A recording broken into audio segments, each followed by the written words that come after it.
a very good morning to you, and thank you so much for keeping it NBS television. It is the Morning Breeze, your most authoritative morning current affairs show.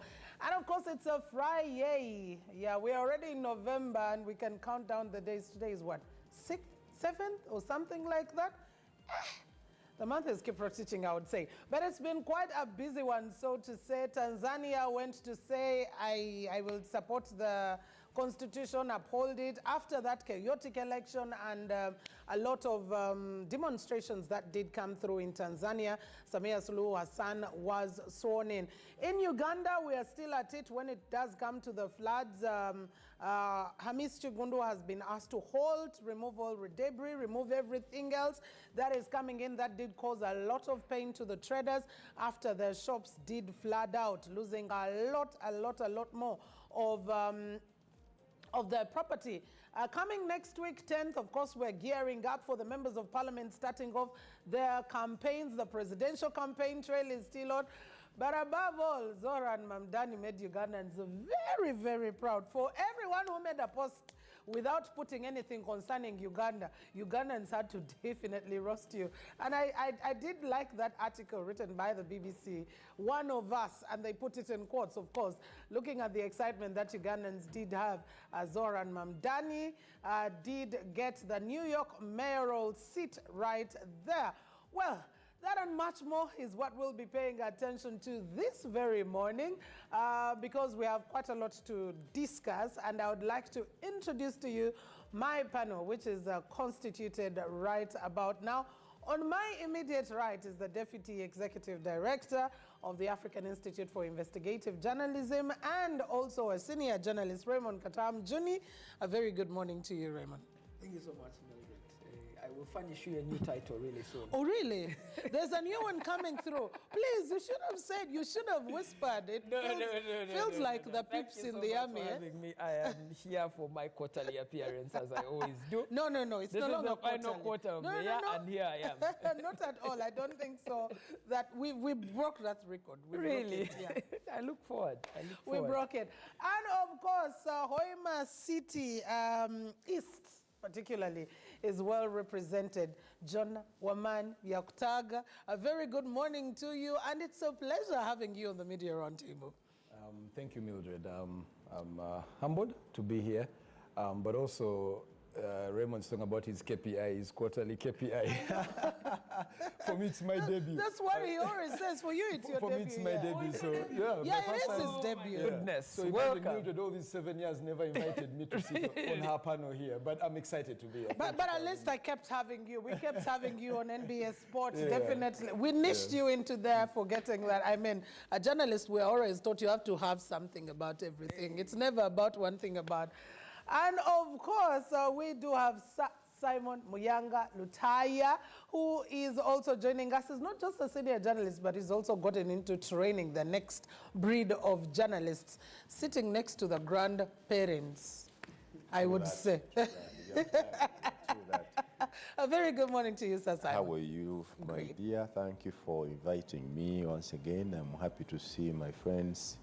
Mujuni is discreet. I don't see where he is these days. I didn't know where he's hiding. He has new titles. Also, you owe us breakfast, and then you owe me individually my own breakfast away from all these others. We have tagged so much time that we have not seen each other, but we are happy to be here to make a contribution to our country. We are good. All is well? We are good, I think. Okay. We're moving well. That's great. God is great. And yourself, you have disappeared. You know, there is a goat craze in Kampala. Everybody's talking about goats, very good. So I thought you had disappeared. No, I disappeared for the right reasons, all the right reasons, and I'm back. the right ones I have not seen. You don't need to make any expressions anyway. We owe our audience the truth, at the very least. You don't have to make any expressions. Those are the right ones, but I have not seen you disappear for those ones. All right, and to our viewers, thank you so much for staying with us. You can get to us on social media at NBS TV on X, NBS Television on Facebook, Next Media Services on YouTube. But download the Afro mobile app. Don't suffer with that TV screen, you know, that square or rectangle, whichever your TV looks like. Just make sure that you download the Afro mobile app and you'll be able to follow up on all the programming. Before we go into what is happening here, I would like us to just have a minute or so for what's happening abroad. Were you as well, Raymond, excited as much as many Ugandans were for Zohran Mamdani taking up New York? I think Zoran is a friend, a personal friend. Yes. So I'm excited for him to be able to become the mayor of New York. But I disagree a lot with his politics, and he knows this. But just the sheer will to marshal these voters from local communities and append the system, that was massive on his part. And now he has started the hard work of governing. And it's going to be very difficult for him because New York is a very complex city. Very. One, it's a capital city, so he needs to pay attention to the fact that there are people at the Wall Street who didn't like him, who he has to now work with. Including the president, who he had to call up. Yes. Two, he's promised a lot to people in New York. He's promised free public transport. He's promised capping rent prices on the city-owned houses. He's promised reduction on prices for groceries. Some of these things are well outside of his scope as the mayor. So he's going to struggle a lot to try and pull through his mandate. But I'm excited because, you know, this is the Ugandan boy from Buziga who's made it to the helm. Zohran, of course, is very responsible for Ugandan culture. Zohran's parents have been very generous to Uganda.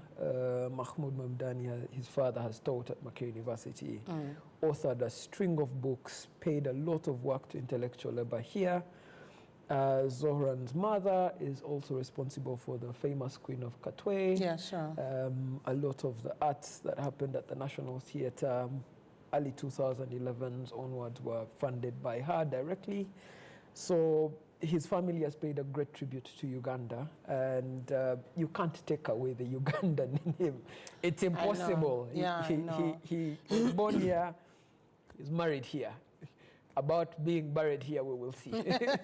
Conversation for another day. Yeah. Jonah, the excitement was sure real, and many Ugandans who definitely did follow up Zoran's entire election through, and he was never ashamed ever whenever he met a Ugandan or when he was asked, he had to say Chirichitia or Gambotia. He had to drop in some Luganda there, of course, shining the flag of the 256. Are you excited as much as Ugandans are, at least for the proximity in terms of Buziga? He was here. I think it helps for us as a country to have whatever positive publicity that we can get. Yeah. As I'm not privileged like Raymond to know him personally, so I'm not going to say he's my personal friend or anything. So, Yeah. But having followed from afar, obviously, you'd focus on his father more for, if you're talking about the Ugandan context, his father has played a big part in the academy of this country, then to an extent politically as well, because he's been a political voice as well. So in that sense, yes, you look at that and you look at the contribution as a family to us here as a country. But on the larger scale now, he's gone to a stage where I think he was smart enough to contest in a cosmopolitan city, a city that's extremely diverse. You look at in terms of race, in terms of culture, in terms of languages. So it was a bit easier for him to contest in a city like New York. His chances were much better. You move him to a different city, perhaps it's a different argument, especially in a period where Trump's politics is not politics that's embracing diversity and inclusion. It's politics of separation, politics of diversity. But you have now someone who's coming in with a completely diverse background, a background that majority Republican, you say majority because they won the presidential race, they have control of the House and all that. So he's gone against the tide, if you like to say. I think it's going to be an interesting time for him. We're going to watch closely. American politics changes very fast. By the end of 4 years, he could be under trouble and he even loses that seat. So he's going to have a lot going against him, including the president himself. So he has a lot, his work is cut out. But I am excited to see someone Ugandan. I must say, so we're going to insist that he's Ugandan. We have to keep him with us here. But I'm looking forward, and I hope he has a successful reign. I think we're in an era now where it's where we are right now. I'm for inclusion. And I would want to see people in the minority, given a platform. he belongs to the minority, and it's good for him to see him on such a big platform in such a massive city globally. Yeah. Well, very good one. And especially when you talk about the people against him, including Donald Trump, the only 4 words he had for him while he was delivering his victory speech was, turn up the volume, period, for Donald Trump. Turn up the volume. That was the message to him. To our homeboy, someone said, because it is Muziga in this case. But Simon, your 2 cents about Zoran's win. Oh, no, I'm extremely excited.